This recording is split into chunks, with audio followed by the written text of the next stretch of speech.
కీర్తనల గ్రంథము 144 15వ వచనం మూల వాక్యాన్ని చదువుకుంటాం.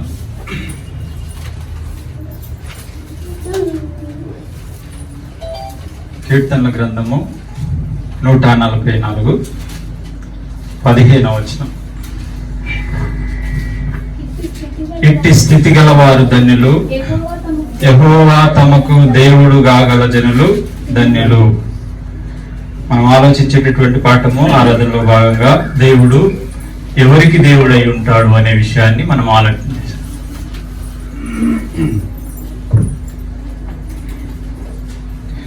ఎవరికి దేవుడై ఉంటాడు?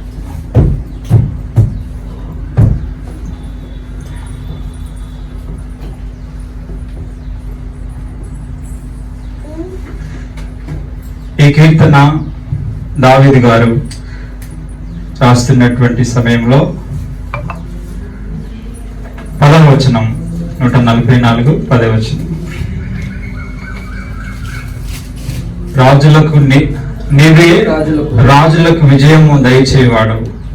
మొదటి వచనం, నాకు ఆశ్రయ దుర్గమగు యెహోవా సన్నుతింపబడును గాక. కాబట్టి ఆయన తన జీవితంలో ఎదుర్కొన్నటువంటి సమస్యలు సమూయేలు గ్రంథాల్లో మనకు చదువుతాం.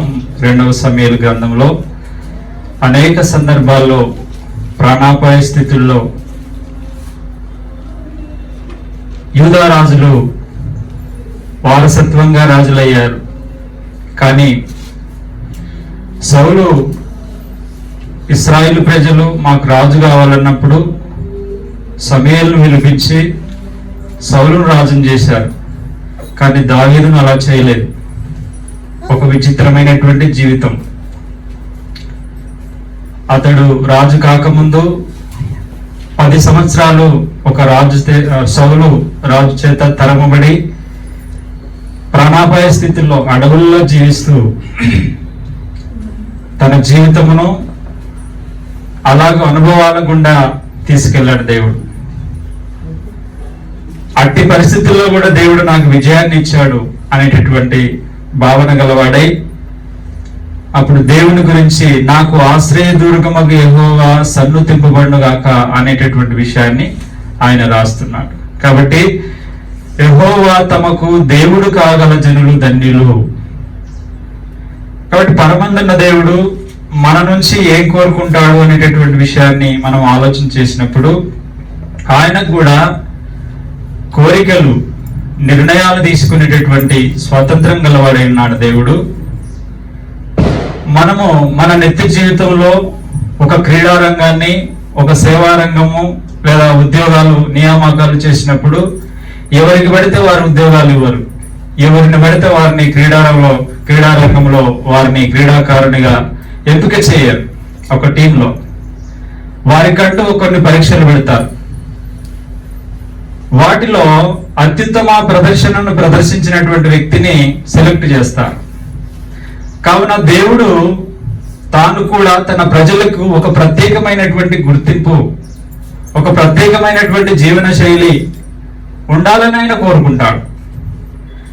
కావున నేను ఎవరికి దేవుడనై ఉంటాను అనేటటువంటి విషయాన్ని గ్రంథంలో ఆయన తెలియజేశాడు. కాబట్టి యెహోవా తమకు దేవుడు కాగల జనులు ధన్యులు అనేటటువంటి మాట ఆనందభరితుడు లేదా సంతోషభరితుడు అని అర్థం. కావున ఆయన ఎలాంటి వారికి దేవుడై ఉంటాడు అని మనం ఆలోచన చేసినప్పుడు కొన్ని స్వభావ లక్షణాలను మన నుంచి ఆయన కోరుకున్నాడు. ఆ స్వభావ లక్షణాలు కలిగి ఆయన ఉండవలసినటువంటి, ఆయన కోరుకున్నటువంటి పరిధిలో మనం ఉన్నప్పుడు ఆయన మనకు దేవుడై ఉంటాడు. అది ఆయన మన నుంచి కోరుకున్నటువంటిది. మొదటిగా మనం ఆలోచన చేసినప్పుడు కీర్తనలు 14 2వ వచనం. కీర్తనల గ్రంథము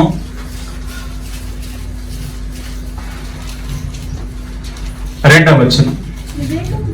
వివేకము కలిగి దేవుణ్ణి వెతుకువారు కలరేమో అని నరులను పరిశీలించను. కాబట్టి దేవుడు మనుషుల నుంచి కొన్ని ఆయన కోరుకుంటున్నాడు, ఎక్స్పెక్ట్ చేస్తున్నాడు. వివేకము కలిగి దేవుని వెతికేటటువంటి వారు. కాబట్టి ఎవరికి దేవుడై ఉంటాడు అనేటటువంటి విషయాల్లో మొదటిగా మనము దేవుని యొక్క ప్రజలకి ఉండవలసినటువంటిది వివేకము. వివేకము కలిగి దేవుణ్ణి వెతుకువారు కలరేమో అని దేవుడు పరిశీలన చేస్తున్నాడు. కాబట్టి తన ప్రజల్లో వివేకం ఉండాలి. వివేకము అవివేకము. సామెతల గ్రంథము 11వ అధ్యాయం 22వ వచనంలో, సామెతల గ్రంథము 11వ అధ్యాయము 22వ వచనం, వివేకము లేని సుందర స్త్రీ కాబట్టి ఆ జంతువు పంది ఒక విలువైనటువంటి వస్తువును తన ముక్కునకు తగిలిస్తే అది బురదలో దాని యొక్క విలువ తెలియదు. కాబట్టి వివేకము అంటే విలువైన వస్తువును విలువైన ప్రదేశంలో పెట్టాలి. కాబట్టి ఆ అవివేకం ఉంది దానికి, ఆ జంతువుకి. కాబట్టి ఆ వస్తువును బురదలో ఆడిస్తుంది. అలాగే దేవుని ప్రజలు వివేకవంతులుగా ఉండాలి. దేవుణ్ణి వెతికేటప్పుడు వివేకం అవసరం. కాబట్టి అలాంటి స్వభావ లక్షణాలని ఆయన కోరుకుంటున్నాడు. అలాగే రాజులు మొదటి గ్రంథము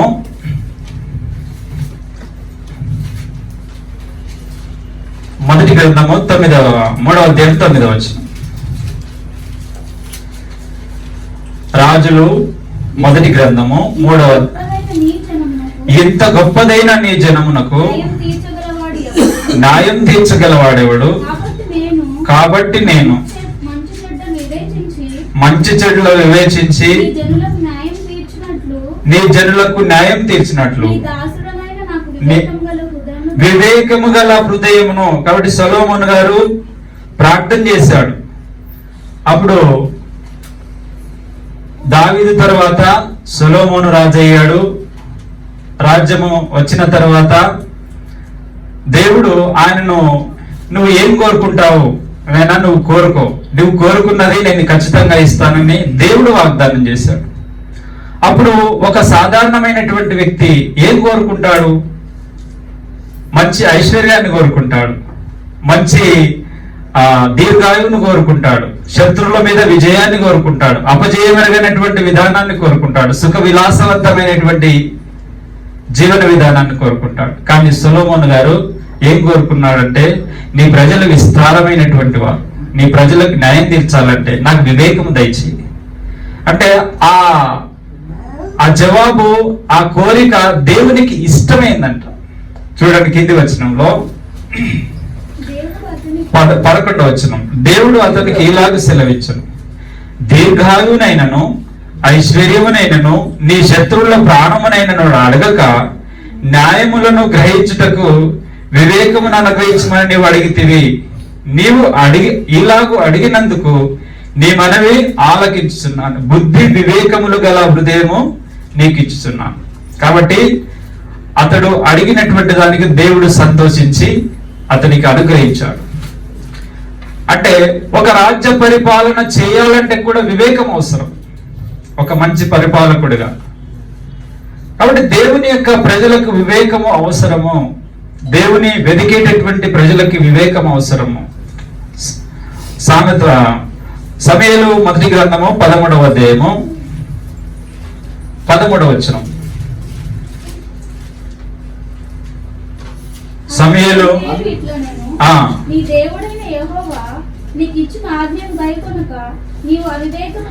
అవివేకపు పని చేస్తుంది. వివేకము అంటే, వివేకము అంటే చేయవలసినటువంటి పనిని చేయవలసిన విధానంలో చేయాలి. చేయవలసిన పనిని చేయవలసిన విధానంలో చేయకపోతే అది అవివేకం అవుతుంది. కాబట్టి దేవుడు తన ప్రజల నుంచి కోరుకున్నటువంటి, ఎదురు చూసినటువంటి ఆ స్వభావ లక్షణము మొదటిగా వివేకము ఉండాలి. సౌలు బలి అర్పించాలనుకున్నాడు, కానీ అవివేకం అది. అంటే ఆజ్ఞలను పాటించకుండా, సరి అయిన క్రమంలో అర్పించకుండా ఆయన అర్పించాడు. తాను బలి అర్పిస్తున్నాను, నేను సేవ చేస్తున్నాను అనేటటువంటి భావన ఉంది ఆయనలో. కాబట్టి వివేకము అవసరం. 2 దినవృత్తాంతములు 2వ గ్రంథము 16వ అధ్యాయము 9వ వచనం. దినవృత్తాంతములు 2వ గ్రంథము. తన ఎడల యథార్థ హృదయము గల వారిని బలపరచుటకై యెహోవా కనుదృష్టి లోకమందంతటా సంచారము చేయుచున్నది. ఈ విషయమందు ఓకే, అంటే ఎలాంటి వారిని ఆయన కోరుకుంటున్నాడంటే యథార్థ హృదయము. యథార్థ హృదయం మనలో ఉండాలి. ఎప్పుడైతే యథార్థంగా ఉంటామో మనము దేవుని ఎడల మనకి సత్సంబంధాలు ఉంటాయి. దేవుని ఎడల మనం దాచుకోవాల్సిన అవసరం ఉంది. ఒక వ్యక్తికి ఇంకొక వ్యక్తికి యథార్థత లేకపోతే కొద్దిగా దాచుకొని మాట్లాడతాడు, అంతే కదా. కాబట్టి యథార్థత అనేటటువంటిది అవసరం. యథార్థవంతుడు వర్ధిల్లుతాడు. కావున దావీదు గారు దేవుడు తన గురించి ఇచ్చినటువంటి బిరుదు ఏంటంటే నా హృదయానుసారుడు, నా చిత్తానుసారమైనటువంటి వ్యక్తి. కాబట్టి ఆయన అన్ని సందర్భాల్లో దేవుని ఎడల భయభక్తులు కలిగి ఉన్నాడు. తన జీవితంలో ఎంత గొప్పగా అంటే తన శత్రువులకు ఇంటికి పిలిచి భోజనం పెట్టాడు. 10 సంవత్సరాలు తను చంపడానికి తరుముతున్నటువంటివి సౌలు సైన్యాధిపతి అయినటువంటి అబ్నేర్ గారు ఇంటికి వస్తే అతనికి రాచమర్యాదలు చేశాడు, విందు చేశాను అని ఉంది. కాబట్టి క్రీస్తుకు పూర్వమే 1000 సంవత్సరాల క్రితమే యేసుక్రీస్తు ప్రభు బోధించినటువంటి నీ శత్రువును ప్రేమించమని చెప్పాడు కదా. దానిని దావీదు గారు 1000 సంవత్సరాలకు ముందే నెరవేర్చాడు. తన శత్రువు ఇంటికి వస్తే ప్రాణము తీయవలసినటువంటి ఆయన ఏం చేశాడంటే అబ్నేరు గారికి విందు చేయించాడు. అలాంటి గొప్ప వ్యక్తి. తన జీవితంలో ఒక మచ్చ ఉంది దావీదు గారికి. ఒక పాపం చేశాడు. అప్పుడు ఆ పాపం విషయంలో నాతాను గారు పోయి దేవుని సేవకుడు పోయి హెచ్చరించాడు, అయ్యా నువ్వు చేసింది ఇలాగుంది అని అన్నప్పుడు ఆయన యథార్థంగా ఒప్పుకున్నాడు. రాజు కదా, ఆజ్ఞాపించవచ్చు, ఇతన్ని ఇక్కడి నుంచి పంపించచ్చు, ఇక్కడి నుంచి పంపించండి అని. కానీ అయ్యా నేను చేసింది పొరపాటు అంటే తన స్థాయి రాజు, ఇశ్రాయేల్లో 12 గోత్రాల మీద రాజు అయినప్పటికీ యథార్థత. కాబట్టి దేవుడు ఏం కోరుకుంటున్నాడంటే మనలో యథార్థ హృదయం ఉండాలి అనేటటువంటి విషయాన్ని ఆయన కోరుకుంటున్నాడు. మూడవదిగా యెషయా గ్రంథము 57:15 వచ్చింది. యెషయా గ్రంథము 57. మహాగణుడును మహోన్నతుడును పరిశుద్ధుడును నిత్య నివాసియునైన వాడు ఇలాగు సెలవిస్తున్నాడు, నేను మహోన్నతమైన పరిశుద్ధ స్థలములో నివసించువాడను, అయినను వినయము గల వారి యొద్దను ప్రాణమును ఉజ్జీవింపజేయుటకును నలిగిన వారి ప్రాణమును ఉజ్జీవింపజేయుటకును వినయము గల వారి యొద్దను దీన మనసు గల వారి యొద్దను నివసించున్నాను. దేవుడు ఇద్దరు వ్యక్తులు ఉన్నారనుకోండి, ఇద్దరు వ్యక్తులుంటే ఇద్దరు వ్యక్తుల మధ్యలో దేవుడు ఉన్నాడు. కొంతమందిని వశపరుచుకుంటారు, డబ్బులు ఇచ్చో ఏదో.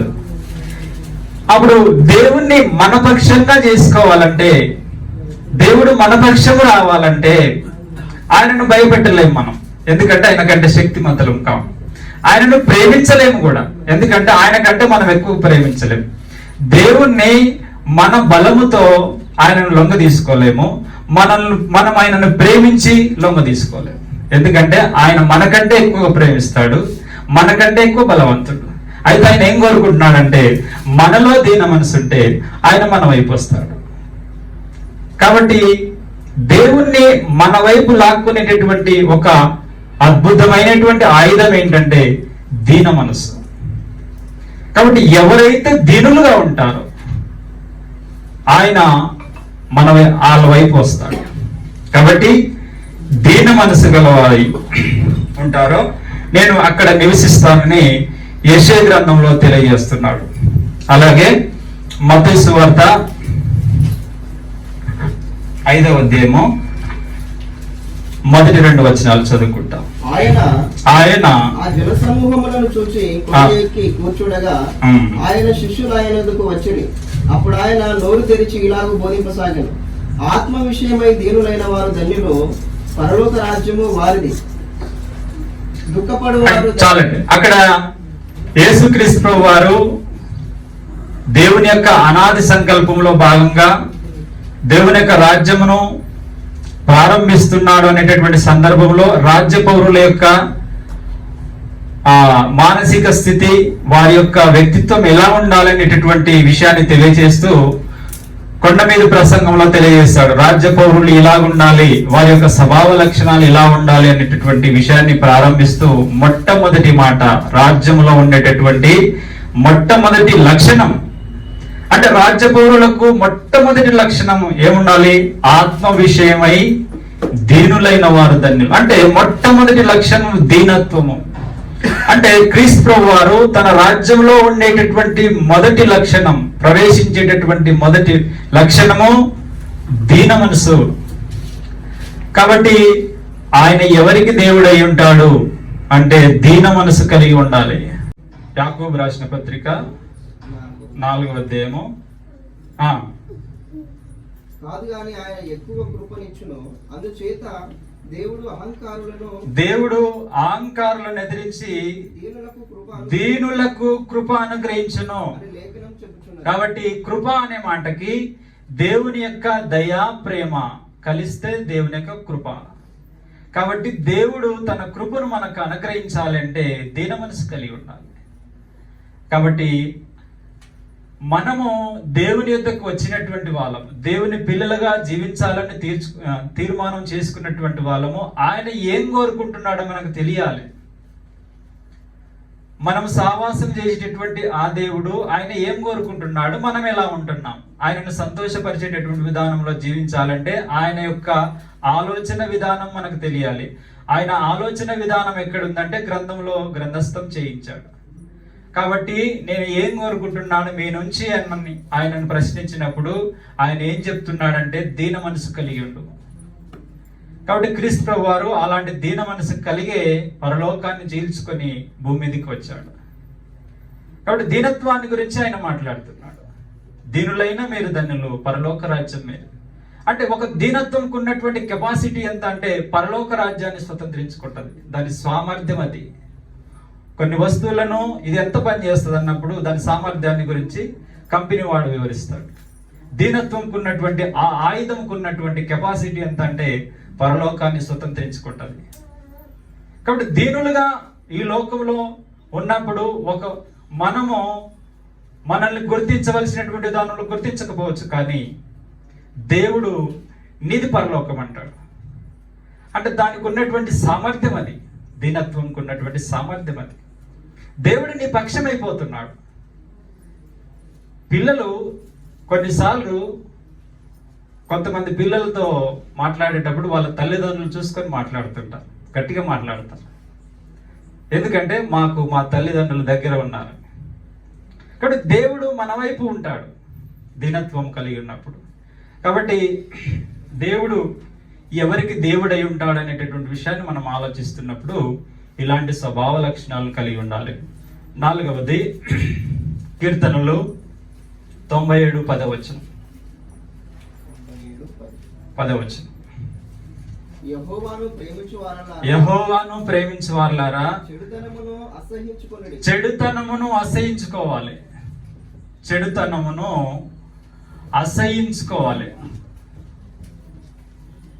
అసహించుకోవాలి. అప్పుడు ఆయన మనతో నేను మీ దేవుడు అని చెప్పుకోవడానికి ఇష్టపడతాడు. మనలో చెడుతనం ఉందనుకో ఆయన ఇష్టపడడు. కాబట్టి చెడుతనమును అసహించుకొని దీన మనసు కలిగి యథార్థ హృదయం కలిగి వివేకముతో దేవుని వెతికినప్పుడు ఇలాగూ ఈ స్వభావ లక్షణాలు కలిగి మరి ఇంకేం చేయాలనే విషయాన్ని మనం ఆలోచించినప్పుడు ఎబ్రీలకు రాసిన పత్రిక 8వ అధ్యాయము 10 ఎబ్రీలకు రాసిన పత్రిక ఆ దినములైన తర్వాత ఇశ్రాయేలు ఇంటి వారితో నేను చేయబో నిబంధన ఏమనగా, వారి మనసులలో నా ధర్మ విధులను ఉంచదను, వారి హృదయముల మీద వాటిని వ్రాయుదును. నేను వారికి దేవుడనయ్యుందును, వారు నాకు ప్రజలయ్యుందురు. నేను వారికి దేవుడనై ఉంటాను, వారు నాకు ప్రజలై ఉంటారు. ఎవరికి దేవుడై ఉంటాడు ఆయన? క్రొత్త నిబంధన చేసుకున్నటువంటి వారు. క్రొత్త నిబంధన ఎవరైతే దేవునితో చేసుకుంటారో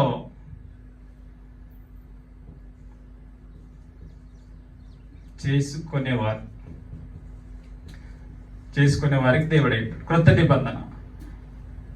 కాబట్టి ఇలాంటి స్వభావ లక్షణాలు కలిగి ఈ నిబంధనలో ప్రవేశించినప్పుడు నిబంధనలో ఏం చేస్తారు అంటే నిబంధన సంబంధాలు ఏర్పడతాయి. ఒక నిబంధనలో సంబంధాలు ఏర్పడతాయి. వివాహ నిబంధనలో వారికి భార్యాభర్తల సంబంధం ఏర్పడుతుంది, ఇద్దరు వ్యక్తులకి. కాబట్టి నిబంధనలో ఏం జరుగుతుంది అంటే దేవునికి మనకు సంబంధాలు ఏర్పడతాయి. క్రొత్త నిబంధనలో ప్రవేశించకపోతే దేవుడు మనకు దేవుడుగా ఉన్నాడు. కాబట్టి నిబంధనలో ప్రవేశించేటటువంటి ఈ వ్యక్తికి ఇలాంటి స్వభావ లక్షణాలు కలిగి ఇలాంటి నిబంధనలో ప్రవేశించినప్పుడు ఆయన మనకు దేవుడై ఉంటాడు, మనము ఆయన ప్రజలమై ఉంటాం. కాబట్టి అది ఆయన కోరుకుంటున్నటువంటిది. కాబట్టి ఎవరికి దేవుడై ఉంటాడు? మన క్రొత్త నిబంధన, పాత నిబంధన రాతి పలకల మీద రాయబడ్డది. చూడండి, ఆ వచనం మనం చదువుకుంటాం. నిర్గమకాండము 32:19 వచనం. అతడు పాలెమునకు సమీపింపగా ఆ దూడను వారు నాట్యమాడుటను చూచెను. అందుకు మోషే కోపము మండెను. అతడు కొండ దిగువను తన చేతులలో నుండి ఆ పలకను పడవేసి వాటిని పగలగొట్టాను. అంటే పాత నిబంధన అనేటటువంటిది రాతి పలకల మీద రాయబడి, క్రొత్త నిబంధన అనేటటువంటిది హృదయము, మనసు, మనసాక్షి వీటి మీద రాయబడ్డది. కాబట్టి ఇప్పుడు చేసేటటువంటి ఈ నిబంధన హృదయము ఎప్పుడు మనతోనే ఉంటుంది, ఆత్మలోని భాగం. కాబట్టి ఇప్పుడు చేసేటటువంటి ఈ నిబంధన ఇశ్రాయేలు వారితో నూతన నిబంధన హృదయాల మీద, మనసుల మీద నేను రాస్తాను ధర్మవిధులు. ఇప్పుడు దేవుడు నీతిమంతుడని వ్రాతి పలకల మీద చదివినప్పుడు వారికి తెలుస్తుంది. ఒకవేళ అది మన హృదయంలో నాటుకపోతే ఎప్పుడూ ఉంటుంది అది. కాబట్టి మనం చెడు చేసేటటువంటి ప్రతి సందర్భంలో మనల్ని ఆపేస్తుంది. ఒక మాటలు చెప్పాలంటే మన భక్తి మనల్ని పాపం చేయకుండా ఆపగలగాలి, అది భక్తి. కాబట్టి భక్తి ఏం చేయాలంటే బ్రేక్ వేయాలి పాపానికి. కాబట్టి అలాగూ ఆ నిబంధన చేసుకున్నటువంటి వారికి ఆయన దేవుడై ఉంటాడు అనేటటువంటి విషయాన్ని జ్ఞాపకం చేయబడుతుంది. ద్వితీయోపదేశకాండము 9వ అధ్యాయం 9వ వచనం. ఆ రాతి పలకలు అనగా యెహోవా మీతో చేసిన నిబంధన సంబంధమైన పలకలను తీసుకొనుటకు నేను కొండ ఎక్కినప్పుడు అన్నపానములు మాని ఆ కొండ మీద 40 పగళ్ళు 40 రాత్రులు ఉంటుంది. చాలండి, అక్కడ రాతి పలకలు అనే మాట మనం చదువుతున్నాము. ఆ రాతి పలకలను తీసుకోవడానికి నేను 40 రాత్రులు 40 పగళ్ళు కొండ మీదకి ఎక్కాను అనేటటువంటి విషయాన్ని, ఆ నిబంధన సంబంధమైనటువంటి ఆ పలకలు, క్రొత్త నిబంధన సంబంధమైనటువంటి ఈ పలకలు హృదయము, మనస్సు, వీటి మీద దేవుని యొక్క నీతి న్యాయములు, ఆయన యొక్క ఆజ్ఞలు, విధులు మనం రాసుకోవాలి. అప్పుడు మనము ఎల్లప్పుడూ మనలో ఉన్నప్పుడు మన మనస్సు, మన హృదయము వాటి మీద రాసుకున్నప్పుడు అవి ఏం చేస్తాయంటే ఆయన డైరెక్షన్లో మనల్ని నడిపిస్తాయి. ఒక వెహికల్ ఎప్పుడైనా సరే అందులో నడిపేటటువంటి వ్యక్తి చిత్తము చొప్పున నడుస్తుంది. అంటే ఆయన హైదరాబాద్కి వెళ్ళాలనుకుంటే హైదరాబాదే వెళ్తాడు. కాబట్టి దేవుని యొక్క న్యాయ విధులు, దేవుని యొక్క నిబంధన, ఆయన యొక్క ఆజ్ఞలు మన హృదయాల మీద, మనసుల మీద రాస్తూ ఉన్నప్పుడు ఆ ఆజ్ఞల మేరకు మనం నడుచుకుంటాం. కాబట్టి అప్పుడు ఆయన మనకు దేవుడై ఉంటాడు అనేటటువంటి విషయాన్ని మనం జ్ఞాపకం చేయబడుతున్నాం. కాబట్టి ఆయన ఎవరికి దేవుడై ఉంటాడంటే క్రొత్త నిబంధన చేసుకున్నటువంటి వారికి మాత్రమే దేవుడై ఉంటాడు అనే విషయాన్ని జ్ఞాపకం చేస్తుంది. అలాగే కొరింథీయులకు రాసిన 2వ పత్రిక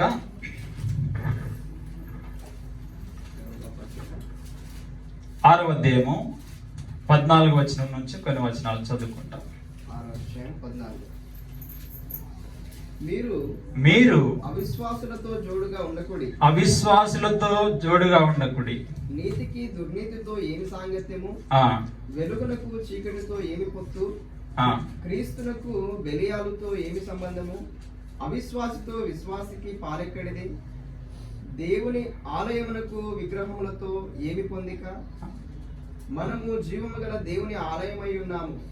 అందుకు దేవుడు ఇలాగ సెలవిచ్చుచున్నాడు, నేను వారిలో నివసించి సంచరింతును, నేను వారికి దేవుడనయ్యుందును, వారు నాకు ప్రజలయ్యుందురు.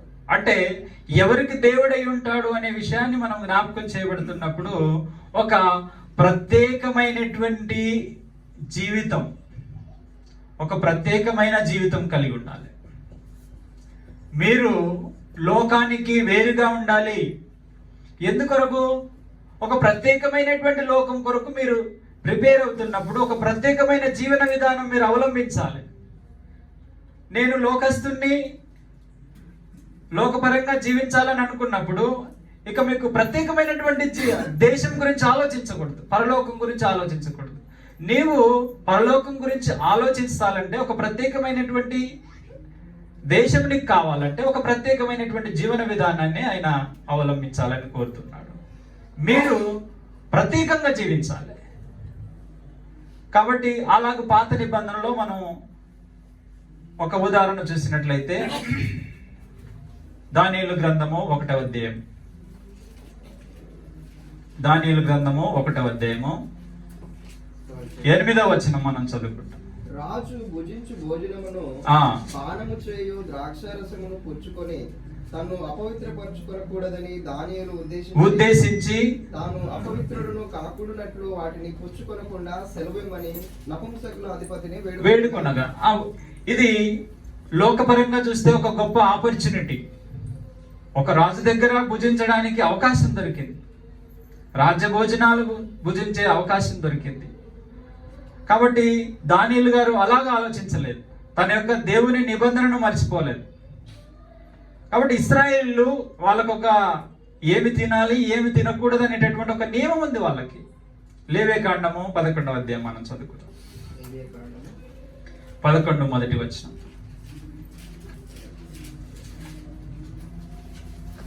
లేవియకాండము 11వ అధ్యాయం మొదటి వచనం. మరియు యెహోవా మోషే అహరోనులకు ఇలాగ సెలవిచ్చెను, మీరు ఇశ్రాయేలీయులతో ఇట్లనుడి, భూమి మీదనున్న అన్నిటిలోనూ మీరు ఈ జీవులను మాత్రము తినవచ్చును. కాబట్టి అక్కడ తెలియజేశాడు, ఇశ్రాయేలు ఒక ప్రత్యేకమైనటువంటి ప్రజలుగా ఆయన ఎంపిక చేసుకున్న తర్వాత ఆహార నియమాలు వాళ్ళకు ఉన్నాయి. కాబట్టి మీరు వీటిని మాత్రమే తినాలి, వీటిని తినకూడదు.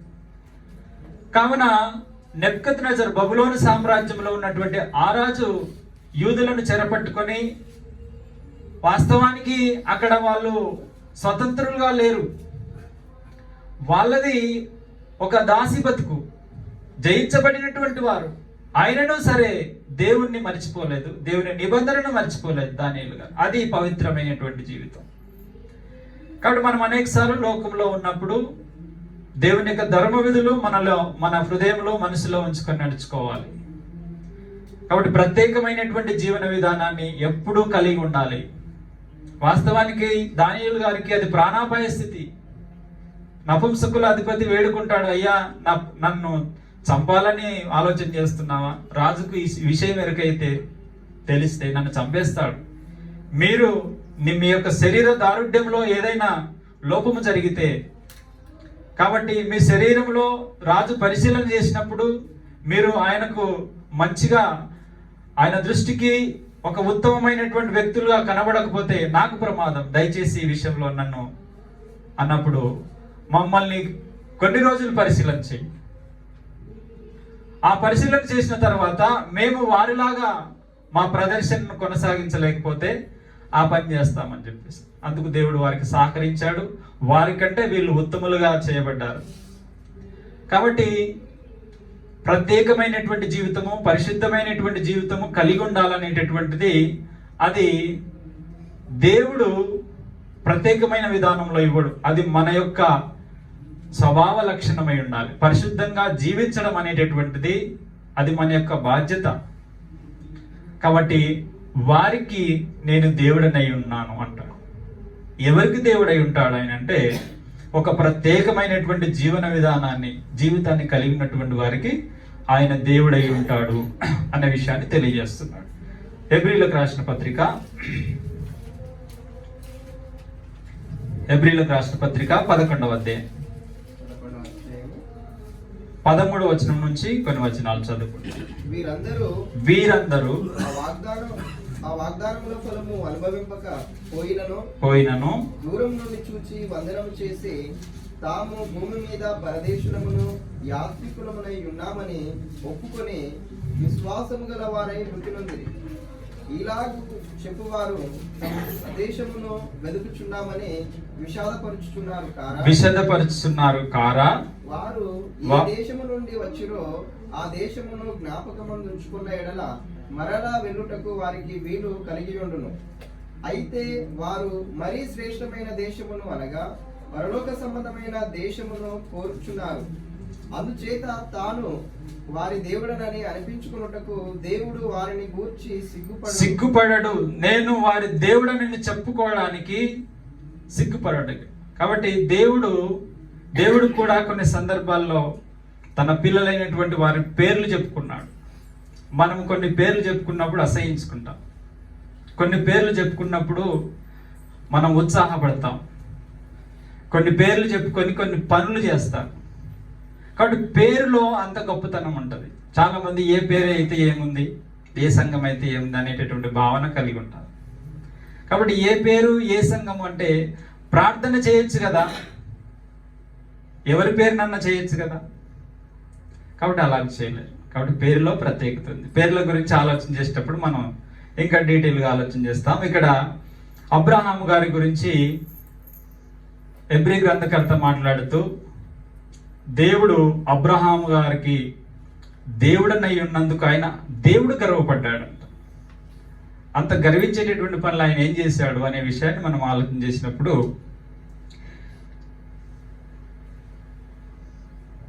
13వ వచనంలో వీరందరూ ఆ వాగ్దానముల ఫలము అనుభవింపకపోయినను దూరము నుండి చూచి వందనము చేసి తాము భూమి మీద పరదేశులమును యాత్రికులమునై ఉన్నామని ఒప్పుకొని. కాబట్టి ఆయన ఎవరికి దేవుడై ఉంటాడంటే పరదేశీ లేదా యాత్రికుని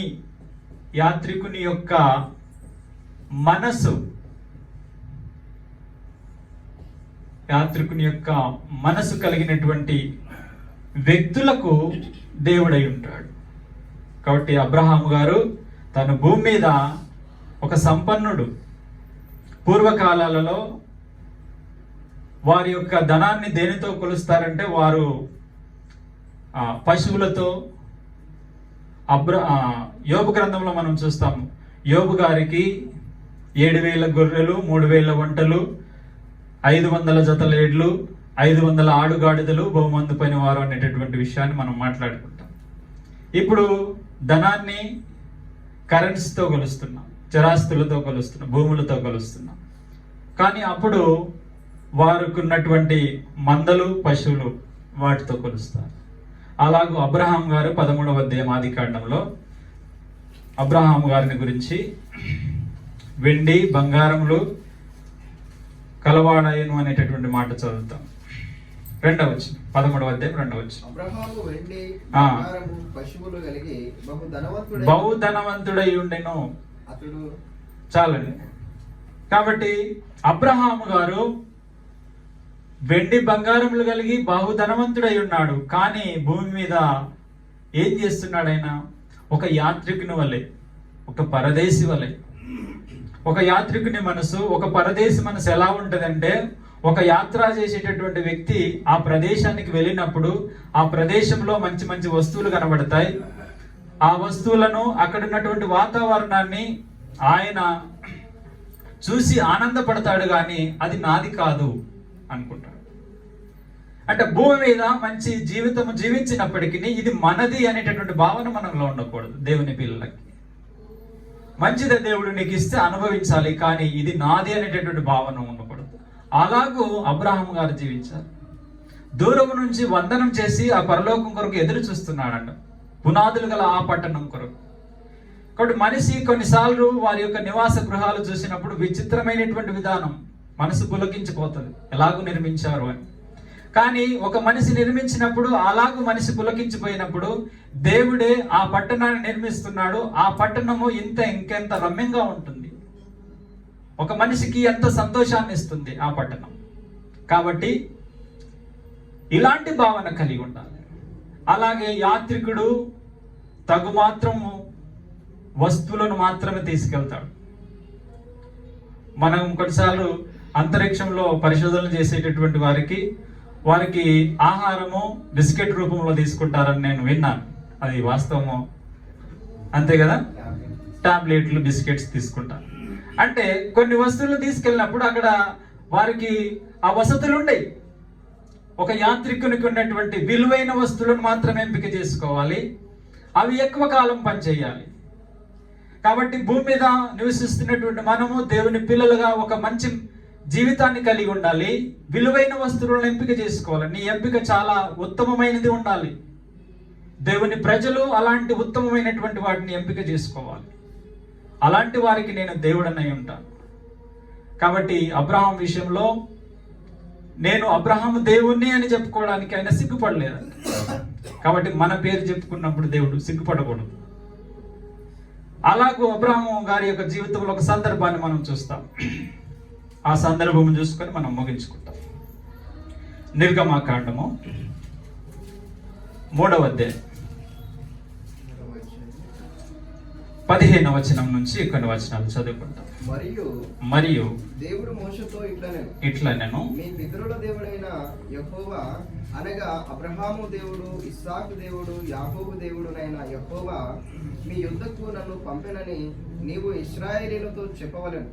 నిరంతరము నా నామము ఇదే, తరతరములకు ఇది నా జ్ఞాపకార్థం నామము. చాలండి. అక్కడ ఇశ్రాయేలీయులు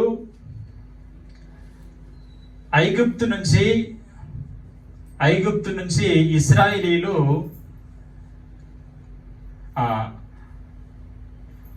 అబ్రహాం గారి యొక్క సంతానము విస్తరించి ఐగుప్తుకు బానిసలుగా వెళ్ళింది. ఆ ఐగుప్తులో జీవించినటువంటి కాలము వాళ్ళు 430 సంవత్సరాలు. 12వ అధ్యాయం 40వ వచనంలో ఆ మాట ఉండదు చూడండి. నిర్గమకాండం. ఇశ్రాయేలీయులు ఐగుప్తులో నివసించిన కాలము 430 సంవత్సరములు. ఈ 430 సంవత్సరంలో ఆదికాండం మనకి ఏం తెలియజేస్తుందంటే, యాకోబు గారి యొక్క సంతానము ఐగుప్తుకు వెళ్ళింది అనేటటువంటి సమాచారంతో ఆదికాండం ముగుస్తుంది. అప్పుడు నిర్గమకాండంలో ఏం తెలియజేసిందంటే, ఆ సంతానం వెళ్ళినటువంటి సంతానము విస్తరించింది. అక్కడ ఉన్నటువంటి కాలము 430 సంవత్సరాలు. 430 సంవత్సరాలు అంటే యోసేపు, అతని యొక్క అన్నదమ్ములు, వారు ఆ తరం వారందరూ చనిపోయారు. అంటే ప్రజల్లో క్రమేపీ దేవుని గురించినటువంటి భక్తి, దేవుని గురించినటువంటి జ్ఞానము కరువైపోయింది. ఐగుప్తు సంస్కృతిని వారు నేర్చుకున్నారు. అంతెందుకు, మన మధ్యలో ఉన్నటువంటి కొంతమంది పల్లెటూర్ల నుంచి పట్టణాలకు వెళ్ళి ఒక 5-10 సంవత్సరాలు కాగానే వాళ్ళ భాషలో మార్పు వస్తుందా? వచ్చేస్తుంది. కాబట్టి మనమే ఆశ్చర్యపోతాం, అబ్బోయిన ఇలాగ మాట్లాడుతుంటాయి.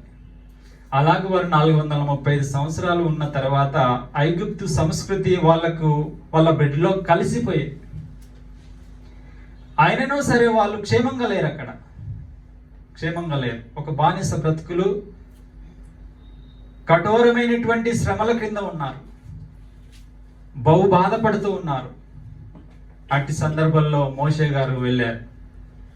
మోషే వెళ్ళి, అయ్యా మిమ్మలను దేవుడు విడిపించాలనుకున్నాడు అనేటటువంటి ఆ మాటను తెలియజేశాడు. అప్పుడు వారికి దేవుడు అనేటటువంటి మాట వాళ్ళకి అర్థం కాలేదు. ఎందుకంటే ఐగుప్తులోనే చాలా మంది దేవుళ్ళు దేవతలు అనేటటువంటి వారు ఉన్నారు. వాళ్ళకి అర్థం కాలేదు. దేవుడు మిమ్మల్ని విడిపిస్తున్నాడంటే ఏ దేవుడు? అనేక మంది దేవుడు ఉన్నారు. అప్పుడు వారికి ఏం జ్ఞాపకం చేస్తాడంటే అబ్రహాము దేవుడు అంటాడు. అబ్రహాము దేవుడు అనగానే వారి యొక్క బల్బులు వెలిగినాయి. మా పితరుడు అబ్రహాం దేవుడా, ఆయన సర్వశక్తిమంతుడు, విడిపిస్తాడు. చూడండి ఆ మాటను మనం వాళ్ళు ఏం చేశారంటే ఆ మాటను విని 4:31 మరియు యెహోవా ఇశ్రాయేలీయులను చూడవచ్చి తమ బాధను కనిపెట్టినను మాట జనులు విని తల వంచుకొని నమస్కారం చేశారు. అంటే వారిలో ఎంత బాధ ఉంది. మమ్మల్ని దేవుడు విడిపించడానికి వచ్చాడా? అబ్రహాము దేవుడు, మనం ఇందాక చదువుకున్నాం కదా 3వ అధ్యాయంలో 15వ వచనం. మరియు దేవుడు మోషేతో ఇట్లా మోషే ఏమన్నాడంటే, అయ్యా నేను అక్కడికి వెళ్తాను, నన్ను ఎవరు పంపించిందంటే నేనేం చెప్పాలి? యెహోవా అంటే వాళ్ళకి తెలియదు. నేనేం చెప్పాలి అంటే, నేను అబ్రహాము దేవుడిని అని చెప్పు అంటే, దేవుడు అబ్రహాము పేరును వాడుకున్నాడు పరిచయం చేసుకోవడానికి. మనకు కొన్ని పనులు కానప్పుడు కొంతమంది వ్యక్తుల పేర్లు చెప్పుకుంటాం. నన్ను అన్న పంపించాడు అన్నప్పుడు వాళ్ళు పని చేసి పెడతారు. అవునా కాదా? కాబట్టి దేవుడు ఇశ్రాయేలీయులు అలర్ట్ కావడానికి ఏ పేరు వాడుకున్నాడు? అబ్రహాము గారి యొక్క పేరు. అంత గొప్పగా జీవించాడు అబ్రహాము. దేవుడిని నేను చెప్పుకోవడానికి ఆయన ఎప్పుడు సిగ్గుపడలేదు. నేను సిగ్గుపడను అంటాడు దేవుడు. అలాగే క్రొత్త నిబంధన గ్రంథంలో కూడా ఒక సందర్భంలో అబ్రహాం గారి యొక్క పేరును వాడుకున్నాడు పౌలు గారు. 11వ అధ్యాయం 26వ వచనం. అపోస్తుల కార్య గ్రంథము 13వ అధ్యాయం 26వ వచనం.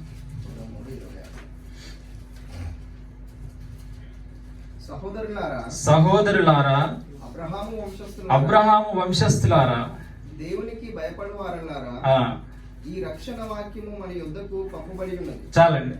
అప్పుడు పౌలు గారికి ఉన్నటువంటి జ్ఞానం ఏంటంటే, ఎప్పుడైనా సరే ఇశ్రాయేళ్ల మధ్యలో కొన్ని పేర్లు ప్రత్యేకమైన ఉంటాయి. వారు దావీదు పేరు అనగానే ఉల్లసించిపోతారు. అబ్రహాం పేరు అనగానే గర్వంగా ఫీల్ అవుతారు. కాబట్టి అదే పేరును వాడుకుంటారు.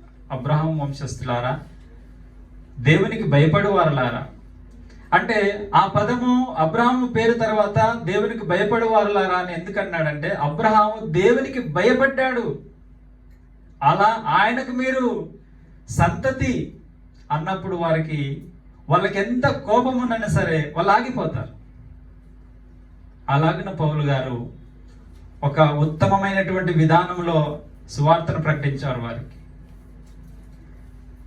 అలాగే మత్తయి రాసినటువంటి సువార్తలో 1వ అధ్యాయంలో మత్తయి గారు ఏం పేరు వాడుకున్నాడంటే చూడండి,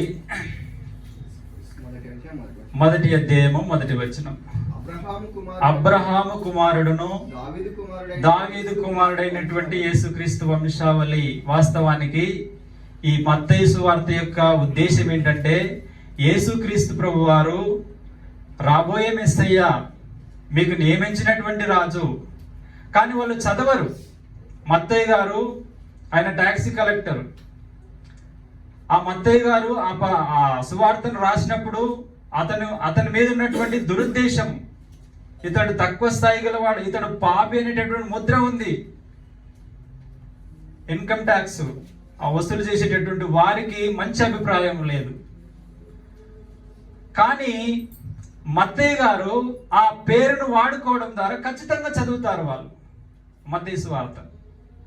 ఎందుకంటే ఆ పేరును బట్టి ఖచ్చితంగా చదువుతారు వాళ్ళు. అబ్రహాము అనగానే అబ్రహాము వంశంలో నుంచి వస్తాడా అనేటటువంటి ఉద్దేశం గలవారే ఆ మత్తయి సువార్తను చదివి మా కొరకు నియమించబడినటువంటి మెస్సయ్య నాయన అని ఖచ్చితంగా చదువుతారు.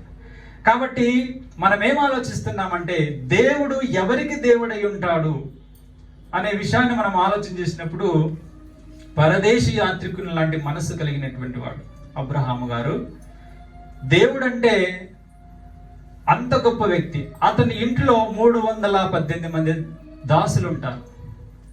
వారికి భార్యలు, వారి పిల్లలు కలిపి సుమారుగా ఎప్పుడు కూడా 1000 మంది ఉంటారు. అంటే అబ్రహాము గారి ఇంట్లో ఎప్పుడు సందడి ఉంటుంది. అలాంటి అబ్రహాము గారు దేవుడంటే చాలా భయపడతాడు, సాష్టాంగపడి నమస్కారం చేస్తాడు. దేవదూతలు దేవుని పేరున వచ్చినప్పుడు అతడు ఎండవేళన సింధూర వృక్షంలో ఉన్నప్పుడు, వారు సింధూర వృక్షం కింద ఉన్నప్పుడు దేవదూతలు వచ్చినప్పుడు సాష్టాంగపడి నమస్కారం చేసి అయ్యలారా భోజనానికి రండి అని చెప్తాడు. అంటే ఆయనకి ఎంత భక్తి, దేవుడు అంటే ఎంత భయము. కాబట్టి అలాంటి భక్తి భావన చూసి దేవుడు పులకించిపోతాడు. నేను అబ్రహాము దేవుణ్ణి నా స్నేహితుడైనటువంటి అబ్రహాముకు దాచెదనా అంటాడు. సొదొమ గొమొర్రా పట్టణాలను నాశనం చేయడానికి బయలుదేరుతూ అయ్యో నా స్నేహితుడు ఇక్కడ ఉన్నాడు, ఆయనకు చెప్పకుండా నేను ఈ పని చేస్తానా అని అంటాడు. అంటే అంత క్లోజ్నెస్ ఉంటాడు. దానికి కారణం ఏంటంటే ఆయన వ్యక్తిత్వం.